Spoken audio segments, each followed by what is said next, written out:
The advice and opinions expressed by Dr. Grandpiche and her guests are meant solely as suggestion and should not be in any way construed as child-specific advice.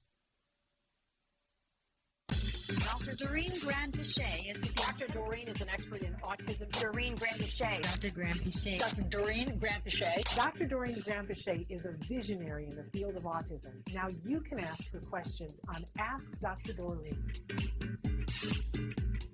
I feel like my teenage son can't do anything without constant prompting. It's like he's turned off his brain and is totally just moving through life waiting for me to prompt him. I'm sure it's my fault, but how do I stop this?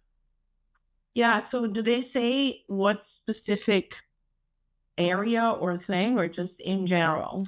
They don't say a specific because they're making it sound like it's literally everything that Okay. and I certainly I have seen this where somebody just because they've been over prompted into outer oblivion where they're running on autopilot and waiting for somebody to steer them.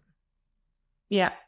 Well, I don't know if they're running on autopilot or if they are kind of dependent on the, well, it could be a couple of different things. So some of our kids become dependent on the initial kind of nudge to start a particular thing.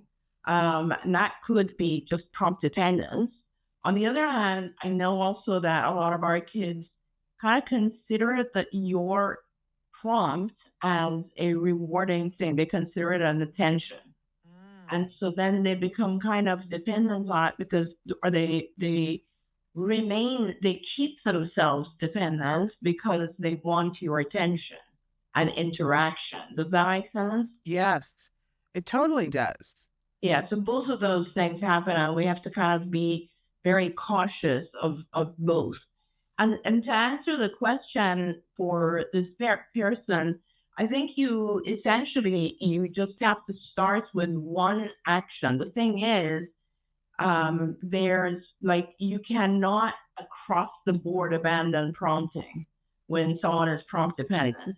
You have to pick one specific situation and say, in this particular situation, I'm going to really work on fading myself out, prompt fading, right? And then once you've done that, which fading is not a huge thing. It's more about us than about them. Fading is just, setting your mind and saying, okay, I'm going to reduce my prompt. There's lots of different ways to reduce your prompt. Or I'm either going to reduce the type of prompt, or I'm going to reduce the frequency of the prompt. And I'm going to eventually have the goal of not prompting. And once you've done one particular scenario, then it kind of becomes a little bit easier to do in general. But you should expect that there will be a little bit of, I guess, reaction or delay perhaps as you're fading your prompt. But that's okay. I mean, that's just totally normal. The child or the individual is used to a certain level of prompting. And unless you give them the opportunity, they're always going to be used to that level of prompting. Don't forget, you can watch Ask Dr. Doreen live every Tuesday morning at 10 a.m. Pacific time. We hope to see you there.